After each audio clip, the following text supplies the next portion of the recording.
تاریخ ہے آج 24 جون اور دن ہے آج وینسڈے یعنی کہ بدوار۔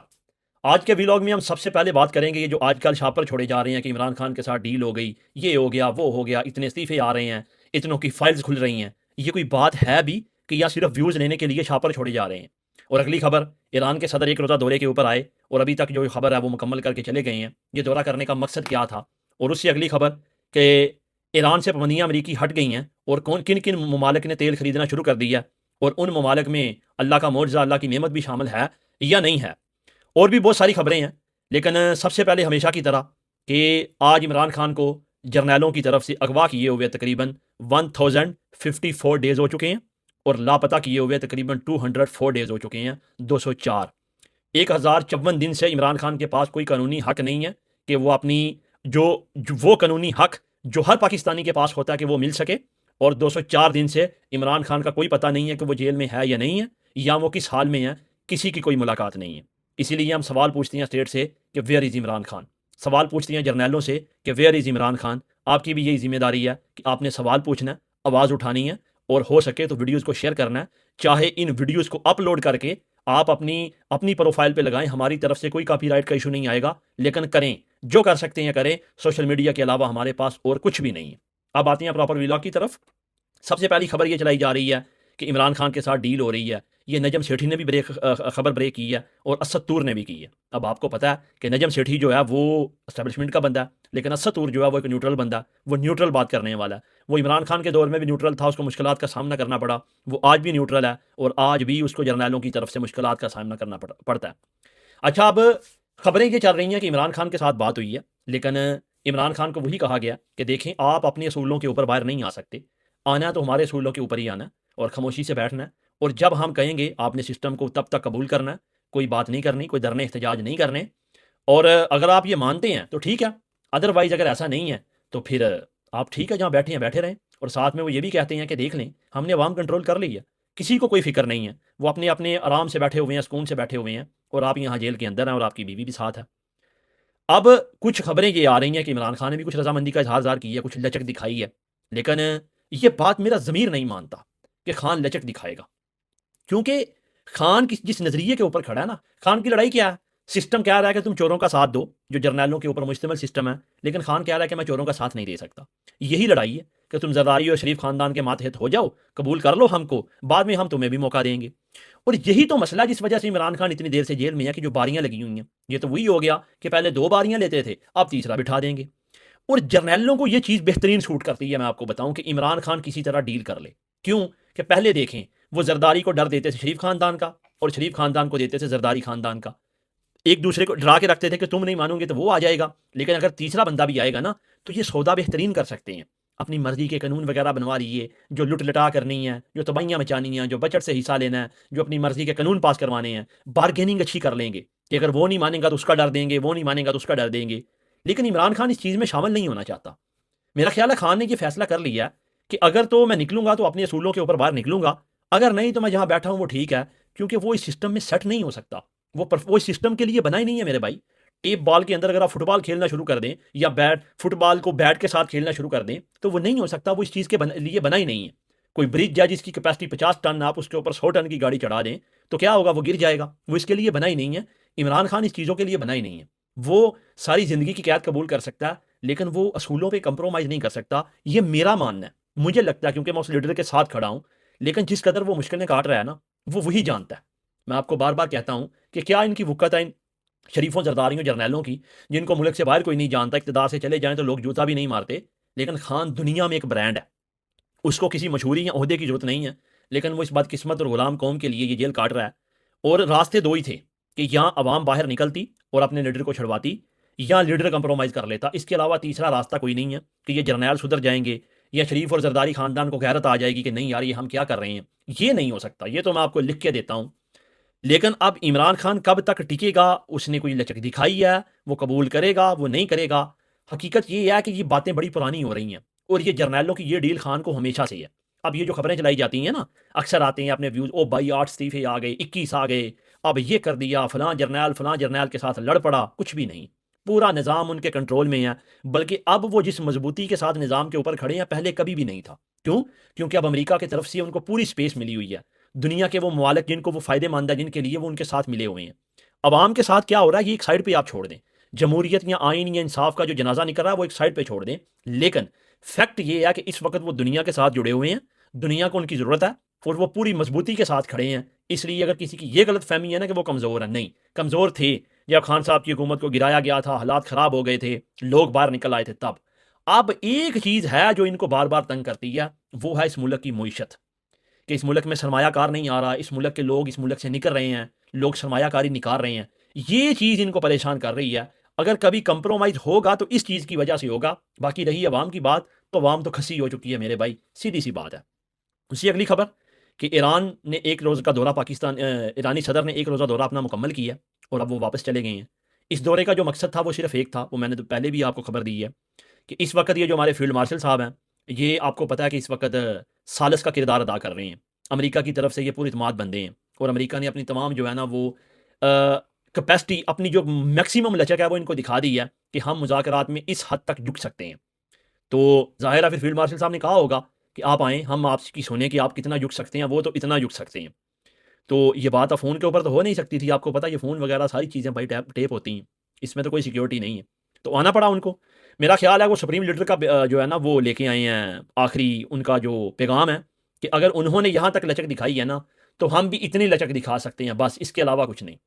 تو وہی ایک بات تھی۔ اب امریکہ اپنی ان کو مکمل جو ہے نا وہ دے چکا ہے کہ ہم اس حد تک جھکیں گے، اور ایران نے بھی اپنی دے دی ہیں کہ بھائی ہم اس حد تک جا سکتے ہیں، اس سے آگے ہم کوئی بارگیننگ نہیں کر سکتے۔ اب دیکھتے ہیں کہ آنے والے دنوں میں مذاکرات کا کیا رخ ہوگا،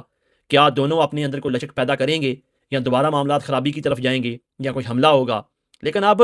چیزیں امریکہ کے ہاتھ سے نکل چکی ہیں، یہ ایک فیکٹ ہے۔ اب امریکہ کو مذاکرات کرنے ہی پڑیں گے، اس کے علاوہ کوئی دوسرا آپشن نہیں ہے۔ اس کی وجہ یہ ہے کہ آنے والے وقت میں ٹرمپ الیکشن میں جا رہا ہے، وہ مڈ ٹرم الیکشن جو ہوتے ہیں ان کے، اور اس میں ٹرمپ کو بہت بری مار پڑنے والی ہے، کیونکہ اسرائیل کو لے کے اس نے چیزیں اتنی خراب کر لی ہیں عوام کے ذہنوں میں کہ اب عوام نفرت کرتی ہے۔ ان کو یہ لگتا ہے کہ اپنا ملک عزیز تھا یا وہ عزیز تھا، ٹھیک ہے وہ آپ کا اسلحہ باہر ہے، آپ اس کے اتحادی ہیں، لائی ہیں، لیکن پھر بھی آپ کو یہ تو سوچنا چاہیے تھا نا کہ یہ چیزیں جا کس طرف رہی ہیں۔ آپ نے اپنی تباہی اور اپنا کباڑہ نکال لیا اور ان کے ساتھ کھڑے رہے۔ تو ظاہر ہے اب ٹرمپ کبھی جنگ کی طرف نہیں جا سکتا، اور یہ جنگ ٹرمپ کی ہے بھی نہیں تھی، یہ تو اسرائیل کی وجہ سے اپنے گلے میں ڈال رہا تھا۔ ایک تو یہ ہے جو اپنے سپریم لیڈر کا آخری جو ہے نا وہ چٹھی اور پیغام دے چکے ہیں کہ ہم اس سے آگے نہیں جا سکتے۔ ایران اب ون ون سچویشن میں ہے، ایران اب بالکل جیسے بھی مذاکرات کرے وہ جیتا ہوا ہے۔ اس سے اگلی خبر ایران کی کامیابی کہ امریکی پابندیاں ختم کر دی گئی ہیں ایران کے اوپر، ان کے جو لائسنس بند کیے گئے تھے کمپنیز کے، وہ جو ہے نا ان کے اوپر بھی پابندیاں ختم ہو گئی ہیں، اور ایران اب اپنا تیل بیچ رہا ہے۔ اور اس سے بھی اگلی خبر یہ ہے کہ ایرانی میڈیا نے یہ دعویٰ کیا ہے کہ 3 ملک جاپان، شمالی کوریا اور چائنا، یہ 3 ملک ہیں جو کہ اس وقت ایران سے تیل خرید رہے ہیں اور دھڑا دھڑ خرید رہے ہیں۔ چائنا تو پہلے بھی خیر خرید رہا تھا، وہ پابندیوں کو بالائے طاق رکھ رہا تھا، لیکن جاپان اور شمالی کوریا نے بھی شروع کر دی ہے۔ اب بہتر یہ ہے کہ جو ملک اللہ کا معجزہ ہے، خدا کے رازوں سے ایک راز ہے، یہ بھی خرید لے تاکہ عوام کو سستا تیل تو مل سکے۔ ہمیں کوئی دشمنی نہیں ہے، اگر آپ کے ہاتھوں سستا تیل بھی بکے گا تو ہمیں خوشی ہے۔ ہم یہ نہیں کہیں گے کہ عمران خان کے نہ ہونے کی وجہ سے یہ کیا ہو گیا، اس عوام کو فائدہ ملنا چاہیے، عوام کو ریلیف ملنا چاہیے۔ یہ عوام کی بہت چمڑی ادھیڑی ہے آپ نے، اور اگر آپ یہ تیل لے آئیں گے نا تو آپ اس کے اوپر اپنی مرضی کا ٹیکس لگائیں، پھر بھی عوام کو سستا ملے گا۔ شاید آپ کو شرم آ جائے کہ اتنا نہیں لگانا چاہیے، کوئی عوام کو آپ جو ہے نا وہ سہولت دے سکیں، کوئی سستی چیزیں دے سکیں۔ ظاہر ہے سب کچھ تیل کے ساتھ جڑا ہوا ہے، اگر پیٹرول سستا ہوگا تو ساری چیزیں سستی ہوں گی۔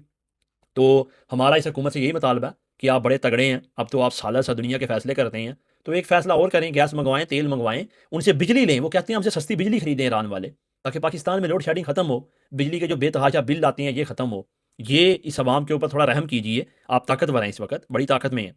لیکن میرا خیال ہے یہ بھی آپ کو بوس سے پوچھنا پڑے گا، کیونکہ آپ کا بوس کون ہے وہ تو ہم سب جانتے ہیں، اور شاید بوس کا اسپیشل انویٹیشن آپ کو چاہیے کہ بوس آپ ناراض تو نہیں ہوں گے اگر ہم یہ کام کر لیں۔ اب اگر بوس آپ کا اجازت دے دے، وہ پاکستانی قوم کے اوپر ترس کھا لے تو ٹھیک ہے، اگر نہیں تو پھر آپ اسی تنخواہ کے اوپر کام کریں گے جو آپ کر رہے ہیں۔ دیکھیں یہ چیزیں جتنی بھی ہو رہی ہیں نا، یہ سالسی مالسی، یہ وہ ساری چیزیں آپ کو اچھی لگ رہی ہیں، پاکستان میں دنیا دیکھ رہی ہے کہ پاکستان یہ کروا رہا ہے، لیکن یہ پاکستان کی آئین اور جمہوریت اور قانون کا جنازہ نہیں کر رہا ہے کہ یہ بیٹھا ہوا ناجائز مافیا مضبوط ہو رہا ہے۔ پہلے تو یہ الیکشن کروا کے یہ وہ کرتے تھے، اب اگلے الیکشن میں نہ جانے یہ کون سے کانٹ کریں گے، پتہ نہیں خود ہی ڈبے بھر کے لے آئیں گے اور خود ہی گنتی کروا کے شام کو اعلان کر دیں گے، عوام شاید باہر نکلے ہی نہ ووٹ ڈالنے کے لیے، کیونکہ اب ان کو سپورٹ مل رہی ہے دنیا کی طرف سے۔ اور امریکہ کو ایسے لوگ سوٹ کرتے ہیں، کرپٹ لوگ جو ہوتے ہیں نا، جو اجارہ داری قائم رکھتے ہیں، کیوں گلف کے بادشاہ اس کو بڑے پسند ہے، اسی لیے یہ جمہوریت کا جنازہ نکال رہے ہیں۔ میری بات یاد رکھنا، یہ زرداریوں اور شریفوں کو ہمیشہ کے لیے ملک دے رہے ہیں، یعنی کہ بوس اوپر یہ بن کے رہیں گے، نیچے وہ ان کی تنخواہ کے اوپر کام کریں گے، اور کچھ بھی اس ملک میں آ جائے وہ انہی میں بٹے گا، یعنی کہ انا ونڈے ریوڑیاں موڑ موڑ اپنے آنو، جو بھی آئے گا باہر سے وہ بٹے گا انہی میں، عوام میں صرف کیا آئے گا، کوئی چند ٹکڑے آ جائیں گے، وہ کھا لیں گے، انجوائے کر لیں گے، بعد میں پھر وہی بھوک ننگ اور افلاس۔ لیکن دعا کرتے ہیں ہم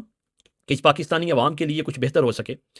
اس سے اگلی خبر یہ ہے کہ ایران اور عمان مل کے اسٹیٹ آف ہارموز کے اندر ایک فورس تشکیل دینے جا رہے ہیں، جو کہ وہاں سیکیورٹی بھی دے گی، اور سیکیورٹی کے ساتھ ساتھ وہ ٹول ٹیکس بھی وصول کرے گی۔ میں نے کہا تھا نا، اب ایران رکے گا نہیں، اب ایران خطے میں وہ چیزیں ختم ہو گئی جو ان کے لگ رہا تھا نا کہ ایران مطلب گلف کنٹریز پالیسی بنا رہے ہیں، امریکہ ان کے سر پہ ہاتھ ہے، ایران چپ کر کے بیٹھا ہوا ہے، پابندیوں کا سامنا کر رہا ہے۔ اب نہیں، بالکل بھی نہیں۔ اب اسٹیٹ آف ہارموز کے اندر ایران کی اجارہ داری ہے، اور مریں گے کون؟ یہ پیچھے رہنے والے 3-4 ملک، قطر کویت ہو گیا، ایک دو اور، ان کو سب سے بڑا مسئلہ ہو رہا ہے۔ ایران ٹول ٹیکس بھی وصول کرے گا، ان سے سستا تیل بھی بیچے گا، عمان کے ساتھ وہ پیار کی پینگیں بھی بڑھائے گا، کیونکہ عمان کسی کی پراکسی نہیں تھا۔ مجھے اچھا لگا ہے عمان کا یہ اقدام، اور وہ جو پراکسی تھے اب ان کی معیشت کے جنازے نکل رہے ہیں۔ لیکن آپ دیکھیے گا جس طرح ایران سے پابندیاں ہٹ رہی ہیں، ان کے منجمد اثاثے اوپن ہو رہے ہیں، ان کا تیل بک رہا ہے، ایران اٹھے گا، بہت بڑی معاشی ترقی معاشی طاقت بن کے ابھرے گا، اور ہمارے لوگ وہاں جائیں گے کمانے کے لیے۔ یہ جو ایران کی کرنسی آج بڑی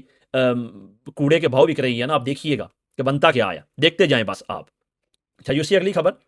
کہ اسرائیل کے اندر ایک کسی ادارے نے جو ہے نا وہ لوگوں کا انٹرویو کیا ہے، یعنی کہ ایک رزلٹ نکالا ہے لوگوں سے پوچھ کے کہ یہ جنگ کون جیتا ہے۔ آپ سن کے حیران رہ جائیں گے کہ 92% اسرائیلیوں نے یہ کہا کہ یہ جنگ ایران جیتا ہے۔ وہ اسرائیلی جو کہ تعصب سے بھرے ہوتے ہیں وہ یہ کہہ رہے ہیں کہ یہ جنگ ایران جیتا ہے۔ اب مجھے بتائیں ان کے پلے کیا پڑا؟ یہ نیتن یاہو اور ٹرمپ کا جو گینگ ہے، کیا پڑا ان کے پلے میں سوائے ذلت کی؟ کچھ ہے؟ ایران کو مضبوط بھی کروا لیا، کچھ حاصل بھی نہ کر سکے، اپنا جو ہے نا وہ سپر پاور کا سٹیٹس بھی ختم کر لیا، وہ جو گریٹر اسرائیل کے منصوبے تھے وہ بھی ختم کر لیے۔ پلے کیا پڑا ان کے؟ یہی ہوتا ہے جب آپ طاقت کے نشے میں اندھے ہوتے ہیں نا، پھر یہ ہوتا ہے آپ کے ساتھ جو ان کے ساتھ ہوا ہے۔ اب کبھی بھی یہ ہمت نہیں کریں گے ایران کی طرف منہ کرنے کی، ایران نے جو ان کے ساتھ کر دی ہے۔ اس سے اگلی خبر کہ ایران نے اب جو ہے نا وہ باقاعدہ ڈیٹا ایشو کیا ہے، ایرانی میڈیا یہ دعویٰ کر رہا ہے کہ اس جنگ میں تقریباً 3519 لوگ شہید ہوئے ہیں، جو کہ ایران نے امریکہ اور اسرائیل کے خلاف لڑی ہے۔ بہت بڑی تعداد ہے، 3519 لوگ ہیں، کوئی کیڑے مکوڑے نہیں ہیں۔ ان میں وہ 168 بچے بھی شامل ہیں میناب کے، جن کو ایران کبھی نہیں بولتا، چھوٹے بچے، نرسری کے، پریپ کے، اور وہ بچے جو اسکول پڑھنے گئے تھے بیچارے، اور بعد میں ان کے ماں باپ ان کو اٹھا کے لے کے آئے، اپنے پتہ نہیں کیسے انہوں نے ان کو اٹھایا۔ آپ ایک لمحے کے لیے وہ لمحات سوچیں، اور پھر یہ چیز اب امریکہ کے لیے موت بن چکی ہے۔ وہ جہاں جاتے ہیں میناب 168 نہیں بولتے، اور اتنا ہی کافی ہے امریکہ کی چیخیں نکلوانے کے لیے کہ وہ سوچتے ہیں کہ یہ کیا ہے، کچھ کہنے کی ضرورت نہیں ہوتی۔ وہ کہتے ہیں آپ ہمارے اوپر دہشت گردی کے الزام لگاتے ہو، یہ دیکھو آپ نے 168 بچے سکول کے اندر شہید کیے ہیں، سوچو۔ اور یہ چیز اب امریکہ کی جو ہے نا وہ گلے کا توق بنی ہوئی ہے، وہ اپنے جہازوں کے اوپر یہ لکھ رہے ہیں، ان کے بستے ساتھ لے کے جاتے ہیں، فٹ بال کے اسٹیڈیم میں ان کو دکھایا جاتا ہے کہ دیکھو یہ ہمارے بچوں کے بستے ہیں۔ کیا بچے گا ان کے پلے؟ کچھ نہیں۔ یہ اب ذلت ان کا مقدر بن چکی ہے، اب دن بہ دن ان کا جو عروج ہے نا وہ گرے گا، اور آپ دیکھیں گے انشاءاللہ کہ یہ وقت اب ایران کا اس خطے میں انشاءاللہ آنے والے چند سالوں میں آپ دیکھیے گا کہ ایران کیسی معاشی طاقت بن کے ابھرتا ہے۔ باقی پاکستان کے اندر جرنیل بہت مضبوط ہو گئے ہیں، اور ان کے بٹھائے گئے شریف اور زرداری خاندان، آپ ستو پی کے سو جائیں۔ دیکھیں، ہم نے آواز بلند کرنا تو نہیں چھوڑنی، یہ یاد رکھیے گا، ہم نے آواز اٹھانی ہے، ہر حال میں اٹھانی ہے، کیونکہ ہمارا لیڈر جیل میں ہے، اس نے ہمیں یہ سکھایا۔ لیکن اگر کسی کا یہ خیال ہے نا کہ اب حالات بہتر ہونے والے ہیں، یہ جناب اپنا جو ہے نا پاکستانی ووٹ کو تسلیم کریں گے، نہیں نہیں نہیں، اب تو یہ اتنے مضبوط ہو چکے ہیں، ان کو فرق ہی کوئی نہیں پڑتا۔ اب تو یہ پتہ نہیں الیکشن بھی کروائیں گے یا نہیں کروائیں گے، ان کی مرضی ہے۔ وہ پیچھے جائیں تو شاید لگتا تھا کہ چیزیں بدلیں گی، صرف دو چیزیں ہیں، یا تو عوام ایک ہو کے باہر نکل آئے، اگر وہ نہیں تو پھر عمران خان کمپرومائز کر لے، بس۔ باقی یہ جو روزانہ خبریں چلائی جاتی ہیں نا، ڈیل ہو گئی، اتنے استعفے، یہ کچھ نہیں ہے، ڈرامے بازی ہے ساری کی ساری۔ ہمیشہ سے ایک ڈیل انہوں نے خان کو دے دی ہے کہ نظام کو قبول کرنا ہے، ہم جب تمہیں لائیں گے تم نے آ جانا ہے، اور جب ہم نکالیں گے تم نے نکل جانا ہے۔ اگر تمہیں یہ ڈیل منظور ہو تو ہمیں بتا دینا، جس دن تم منظور کرو گے 24 گھنٹے کے اندر تم جیل سے باہر ہوں گے، اگر نہیں تو پھر ٹھیک ہے بیٹھے رہو اور اپنی زندگی جو ہے نا وہ جیل میں گزارو۔ یہ ہے فیکٹ، باقی سب کی سب باتیں جھوٹ ہیں، فراڈ ہیں، ویوز لینے کے چکر ہیں، اور کچھ بھی نہیں ہے۔